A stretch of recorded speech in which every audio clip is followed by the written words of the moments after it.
G'day guys, Kelvin, Cartoon Company in New Zealand. I'm going to whip together some really quick instructions for a man who is getting a wiring loom that I actually used for a set of instructions. And I did it and then I threw it in a box.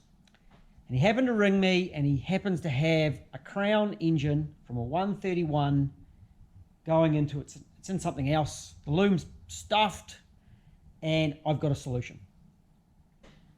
It's designed to go with this ECU, 3 plugs with a fly lead, 26, 16, 22, 89661, 30, 430, 431, 432.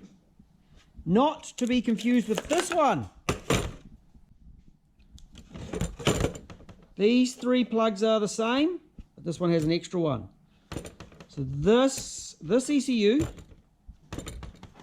has 2 plugs on the engine harness. This one has 3. And these do not interchange. Celsius, early Crown. And I just happen to have an early Crown sitting on the floor. Just how convenient is that? So this turned up. It'll feature in another video, but different intake. V8 4cam 32 on the plenum, as opposed to a Toyota badge or a Lexus badge.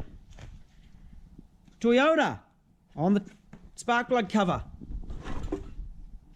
Dipstick through the cylinder head, and it happens to have a proper mid sump. We'll see. You can see how the sump, there's some oil cooler lines there, and a proper sump that doesn't stick out much past the width of the block. Another thing to note, if you're actually paying attention, you can see it. I'm not sure this video is going to show it. I'll see if I can do something to show it more. No, that's not going to do it. I think this might be our solution here. And you'll notice that that level, there's our bubble, there's the bubble. It's on an angle. The reason these are on an angle is because they had a steering box clearance issue. So Toyota mounted the engine on an angle. They dented in the exhaust manifold,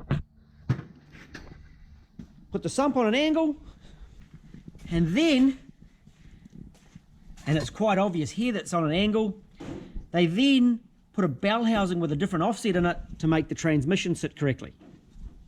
And in the management department, they have the ECU and an ECT. They were quite unique. Now that's the 131 Crown, and I'll do some more on that another time. We're going to focus, of course, on this wiring. Step 1 is slam the engine loom onto the engine. These clips, because it's got an engine, it's got a loom on the engine already, so it will clip onto these clips here. So they clip onto on the rails, so they'll be already present, and you just will clip them all on.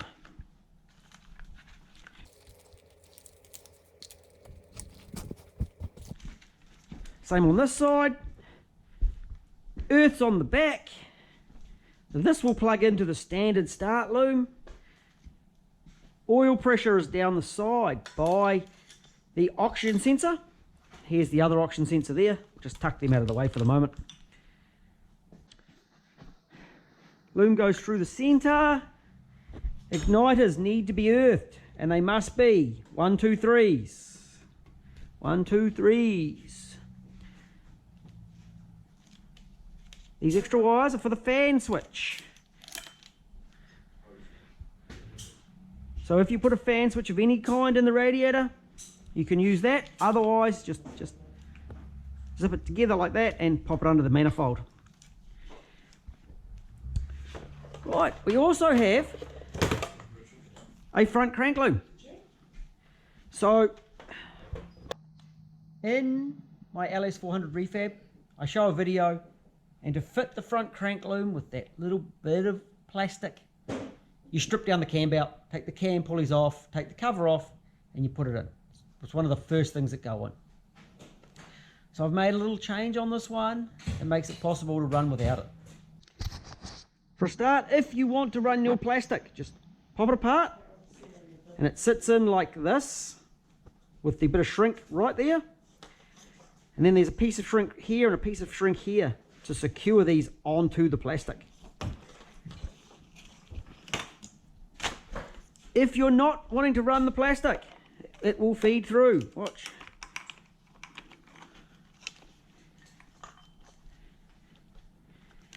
Like so.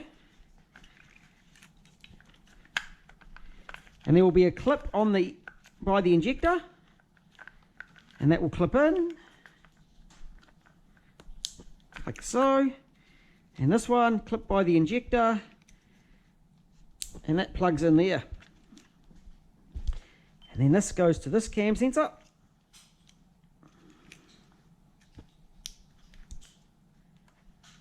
It's got a little clip up under there.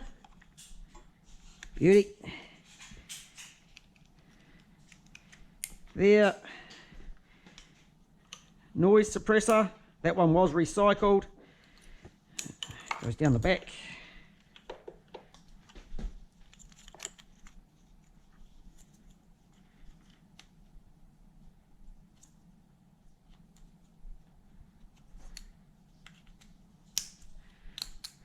And up to the coil. Beauty. I'll slam the intake manifold on, and then let's make this run. Vroom vroom. Righto, now let's plug in the ECU. Plug in the fuse box. So I've plugged the ECU in. 2 from the engine harness into the ECU, 1 from the relays, and then the plug between the relays and the engine harness is a big white plug. This black plug has got oil pressure, which comes from down there on the factory filter. H2O is water. Up the top on the front crossover. And there's some wires that go down to the transmission area. So a reverse and a 12 volt. An earth for the speedo, and the speedo if required. They are located in this little plug down here of matching colours. This plug is for diagnostics, so that's just for me. The big stud, 12 volts, ignition power to right there on that pink wire, and start over here on the white wire. Righto, with the pink wire powered up, we're going to throw some voltage. Ooh, wants to go.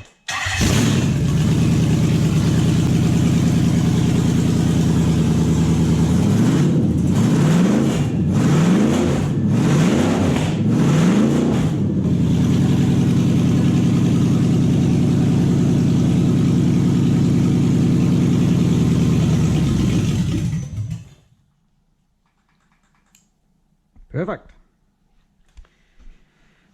Right, what I'm going to do is just check a little bit. Now, W is the check engine light. Located from the ECU, comes out to the diagnostic plug. So I've got my test light on to power, into W, and I've got T and E1 bridged over there. And it's not flashing. So in this case,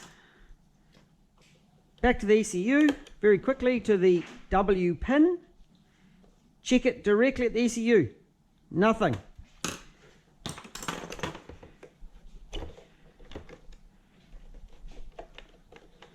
Unplug the ECU quickly, and let's just, I happen to have a spare one.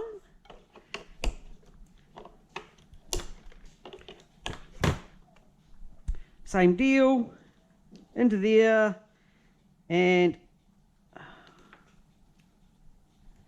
look at that. We have a check light. There it goes, and it's flashing a code for us. 31.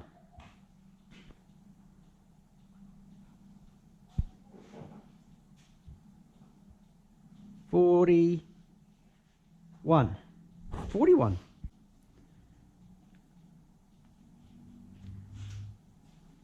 41. Oh, maybe it wasn't a 30, maybe it was a 41.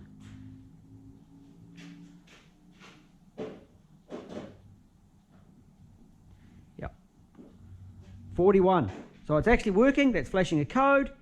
Let's see if it runs.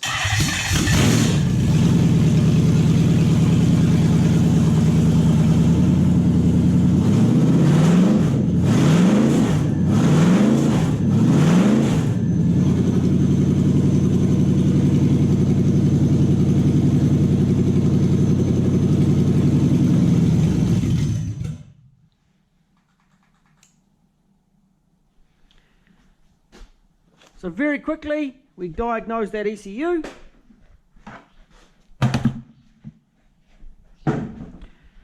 That's a good one. The other one is not. Just got a few moments now to do some checking, get it set up, and then it's coming off, ready to go into a box. And I found I've got a stuffed ECU, so that's not ideal, but this one's good. And that's pretty common on this old stuff too. These ECUs should be rebuilt. There's one from SC400. I just had it rebuilt with these guys over in the US, because that's an SC400. Code 41 is a TPS fault. So I just quickly grabbed my multimeter, flicked it into the ECU, did some checking, plugged the TPS in properly, and reset the ECU, and it's all good. So it now runs without a fault code. We'll just show you. Powered up with the pink wire, check light in, give it some voltage, abuse my ears.